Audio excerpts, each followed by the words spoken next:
Chris, I'll start with you on this. Where do you see Sure. this kind of disinformation, these kinds of disinformation campaigns going in this final stretch of the race?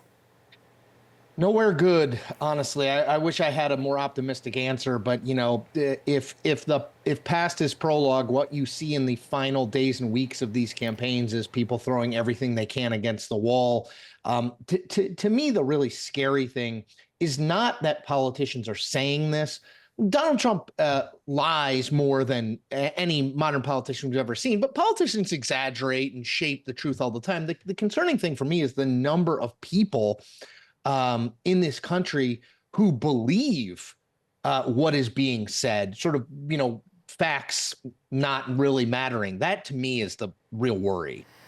Tia, before Hurricane Milton, as you know well, and so many people do, there was Hurricane Helene. It hit parts of Georgia very hard. It is a crucial swing state, and early voting begins this week for folks there. So what kind of impact do you see the storms and this kind of disinformation having on how voters there decide?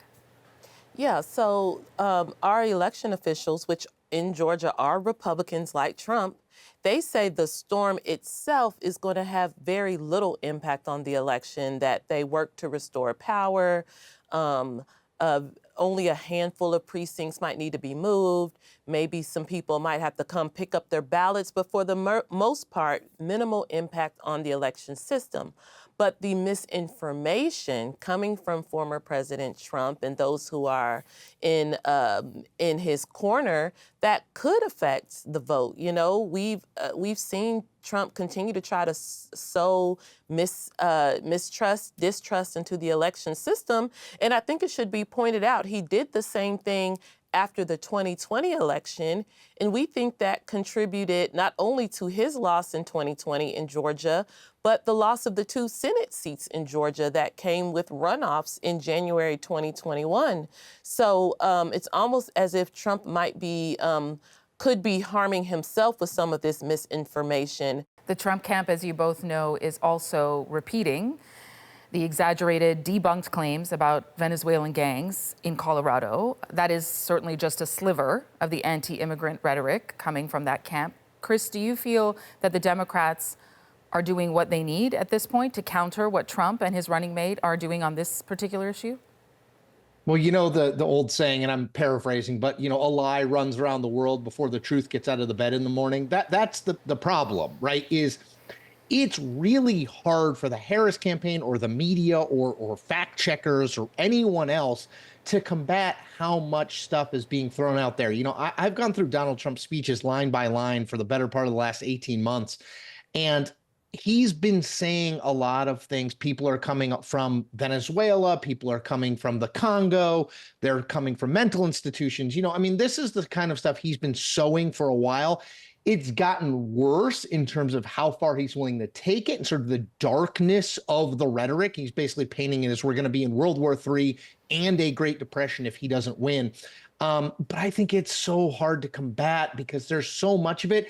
And the truth is, there's a lot of people out there who'd rather believe that, even if it's false, because it comports more directly with how they view the country and the world. And I don't know what the Harris campaign or the media can do if people want to believe something that facts suggest is in fact false.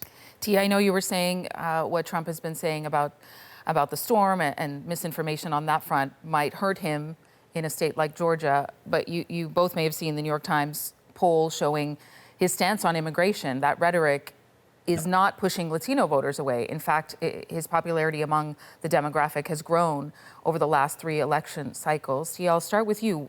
What do you attribute that to? So what I found was interesting in that poll is when they asked Latino voters, both here legally or here without documentation, if they felt Trump was talking about them. And even undocumented immigrants, the majority said, no, but he's not talking about me.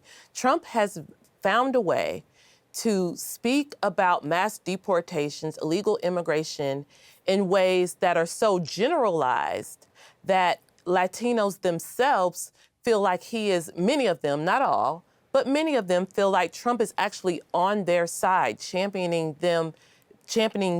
And it's just part of the way he has shaped his message, particularly to Latino and Black men, about how immigration is actually hurting them, taking away their jobs, taking away their ability to have kind of prosperous lives in America.